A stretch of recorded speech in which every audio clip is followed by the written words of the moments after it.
வாங்க சார் ஏறி.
வணக்கம். இன்று ஒரு மிக முக்கியமான ஒரு நபரை நம்ம வந்து பேட்டி காண இருக்கிறோம்.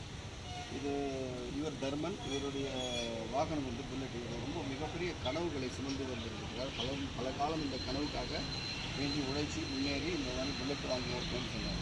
நிறைய அட்வைஸ் கொடுத்தேன். இவரோட முதுகு தண்டோட வளைஞ்சிருக்கு. உங்களுக்கு வந்து டூ வீலர் ஓட்டுறதோட ரொம்ப வசதியாக இருக்கும்.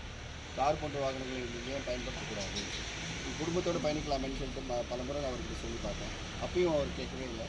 எனக்கு ரொம்ப பிடிவாதமாக எனக்கு இந்த வாகனம் ஓட்டணும்னு ஆசை இருக்குது, ரொம்ப பண்ணி கொடுக்கணும். ஒத்த காலில் நின்று இது முடிச்சுட்டு போனார்.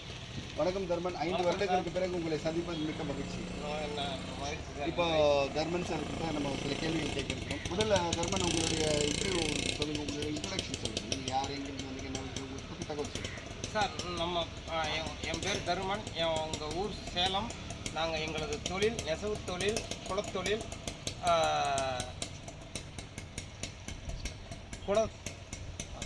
கஷ்டப்பட்டு தான் சார் முன்னேற ஆரம்பித்தேன். எனக்கு கல்யாணம் ஆகிடுச்சு, 2 பிள்ளைங்க. எனது அம்மா, எனது தம்பி, நாங்கள் எல்லாம் ஒன்றா தான் இருந்துருக்குறோம். மகிழ்ச்சியான குடும்பம் இருக்கிறோம். வாரத்தில் ஒரு நாள் வண்டி எடுத்துக்கிட்டு ஊரை சுத்த கிளம்பிடுவோம். மகிழ்ச்சியாக இருக்கிறோம். நல்லா ஜாலியாக தான் சார் இருக்கிறோம், சந்தோஷமாக இருக்கிறோம்.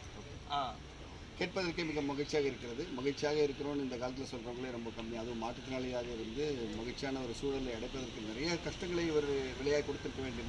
நிச்சயமாக இப்போது 5 வருஷத்துக்கு அப்புறம் உங்களை பார்க்குறோம். நாங்கள் வந்து வேண்டான்னு சொன்னபோது கூட ஒத்த காலில் நீங்கள் வண்டி வாகனத்தை போட்டீங்க. உங்களுக்கு இருக்கிற வேட்கை அடங்கி இருக்குதா? உங்களுக்கு என்ன மகிழ்ச்சியான சூழ்நிலை இருக்குதுல்ல? எவ்வளோ சந்தோஷப்பட்டிருக்கீங்க? 5 வருஷத்துக்கு அப்புறம் பழுது பார்க்குறதுக்காக நீங்கள் வந்திருக்கீங்க சென்னைக்கு.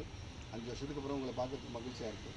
நீங்கள் சொல்லுங்கள், உங்களோட மகிழ்ச்சியான சம்பவங்கள், இந்த வாகனத்தை நீங்கள் வந்து உங்களோட கனவு நிறைவேற இருக்குது, அதை பற்றி உங்களுக்கு சொல்லுங்கள் சார். நான் தொழிலில் ஓரளவுக்கு நல்ல வளர்ச்சியாக வந்திருந்தாலும் மறுபடியும் நான் இங்கே என்னோட சூழல் என்ன ஆகுதுன்னா, நான் ஒரு விஷயத்துக்கு போகக்குள்ள நான் கை கால் ஊனி தான் போகணும், மண்டிகால் போட்டு தான் போகணும்.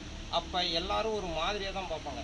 எனக்கு கல்யாணம் ஆகிடுச்சு, குழந்தைங்க இருக்குது, எல்லாமே இருக்குது, எல்லாம் சந்தோஷமாக இருக்குது. இருந்தாலும் அவங்கள பார்க்கக்குள்ள அந்த ஒரு மனவேதனை இருக்குல்ல, அந்த மனவேதனைக்கு அளவே இருக்காது.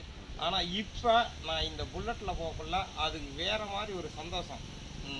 அவங்க பார்த்த பார்வையில் இருந்து இன்றைக்கி என்னை பார்க்குற பார்வை வேறு மாதிரி இருக்குது. இருந்தாலும் எனக்கு அதை அவங்க பார்த்த பார்வை பரிதாபமாக தான் பார்த்தாங்க. நான் அதை குத்தம் சொல்ல வரல. இருந்தாலும் எனக்கு அந்த மனவேதனை மற்றவங்கள பார்க்கக்குள்ள மற்றவங்களோடையும் நம்மளோடையும் ஒரு போனால் கூட நம்மளுக்கு ஃபஸ்ட்டு ஒரு சேர் நின்றுட்டு இருக்கிறவங்க கூட உட்காந்துக்கிட்டு இருக்கிறவங்க கூட டக்குன்னு எந்திரிச்சுவாங்க. முடியாதவங்கெல்லாம் கூட எந்திரிக்கிறாங்க. நம்ம பார்க்கலாம் அது ஒரு சங்கடமாக தான் இருக்கும். ஆனால் இன்றைக்கி அது அப்படி இல்லை. ஒரு சராசரியான வாழ்க்கை வாழ்கிற மாதிரியே அதை விட நல்லா சந்தோஷமாக இருக்கிறோம். வாழ்க்கையாக இருக்குது. ஒரு அங்கீகாரம் கிடைக்கும். உங்கள் குடும்பம் நீங்களும் சந்தோஷமாக வெளியே நிறைய இடத்துக்கு போவீங்களா? இது எப்படி இந்த வாகனம் எப்படி இருக்குது உங்களுக்கு? இதை பற்றி மகிழ்ச்சியான சம்பவங்கள் அசல் நிறைய சொல்லுங்கள். சார் இதில் சொல்லணும்னா வாரத்தில் ஒரு நாள் ஞாயிற்றுக்கிழமை கண்டா வண்டி எடுத்துகிட்டு எங்கேயாவது ஒன்று லோக்கலில் கிளம்பிடுவோம். சின்ன சின்ன ஊருங்க அங்கே பக்கத்தில் நம்மளால ஒரு நேரில் போயிட்டு வர முடியும். ஏற்காடு அந்த மாதிரி சின்ன சின்ன ஏரியா, அங்கே நிறைய சின்ன சின்ன பிளேஸ் இருக்குது. அந்த மாதிரி போயிட்டு வந்துடுவோம். நல்லா ஜாலியாக தான் இருக்கிறோம். நான் எங்கள் ஒய்ஃபும் இதை சொல்ல போனால் என்னோட எங்கள் ஒய்ஃப் நல்லா சின்ன சந்தோஷமாக இருக்காங்க. என்னடா வண்டியில் போகக்குள்ள அவங்களுக்கு இன்னும் ஒரு என்ன கல்யாணம் பண்ணாங்க, அவங்க விருப்பப்பட்டு தான் கல்யாணம் பண்ணிக்கிட்டாங்க. இருந்தாலும் அவங்களால அப்போதைக்கு எங்கேயும் போக முடியாது. ஆனால் இன்னைக்கு அப்படி இல்லை. அவங்க ஆசையும் அவங்களுக்கே ஒரு சந்தோஷம் இருக்கும். என்னன்னா நம்மளும் ஒரு சராசரி வாழ்க்கைக்கு மேலே வாழ்கிறோம் அப்படிங்கிற அந்த நிம்மதியோடு இருக்காங்க சார். இவர் தன்னுடைய வாகனம் தனக்கு மட்டும் இல்லை, தன் குடும்பத்திற்கு மகிழ்ச்சியை தரக்கூடிய ஒரு விஷயமாக என் வாழ்க்கையில் வெற்றிகரமாக இருக்கிறது என்று சொல்லியிருக்கிறார். என்னுடைய கால் மட்டும் இல்லை, என் குடும்பத்துக்கே ஒரு கால் அப்படின்னு சொல்லியிருக்கிறாரு. ரொம்ப முக்கியமான கருத்து, அது பாராட்டக்கூடிய விஷயம். இப்போ அடுத்த கேள்விக்கு நம்ம போவோம். தர்மன் சார், நீங்கள் இந்த வாகனத்தில் மகிழ்ச்சியான சம்பவங்கள் சொன்னீங்க, குடும்பத்தோடு நிறைய போவீங்க, நிறைய இடத்துக்கு போகிறோம், நம்ம என்னோட கால் மாதிரி பயன்படுத்தி எல்லாமே சொல்லுங்க, சந்தோஷமாக இருக்குது. இப்போ உங்களுக்கு கசப்பான விஷயங்களும் நிச்சயமாக இருக்கும் இல்லையா, இந்த வண்டி சார்ந்து அந்த கசப்பான அனுபவங்களை கொஞ்சம் பகிர்ந்துக்கிறீங்களா? சொல்லுங்கள் சார். ஃபஸ்ட்டு உங்களே கேட்டேன் சார், நீங்களே இது வேண்டாம் கார் எடுத்துங்க அப்படிங்கிற மாதிரி ஒரு சில விஷயங்கள்லாம் சொன்னீங்க.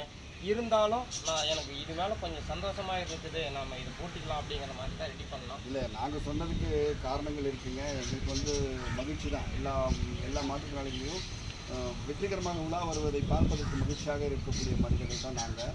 அதுக்காக தான் இந்த ஒர்க் ஷாப்பை இயங்கிக்கிட்டு இருக்கு. இந்த போதிலும் எங்களுக்கான இட வசதிகள் ரொம்ப குறைவு. அனுபவம் மிக்க வேலை பண்ணுறோம்.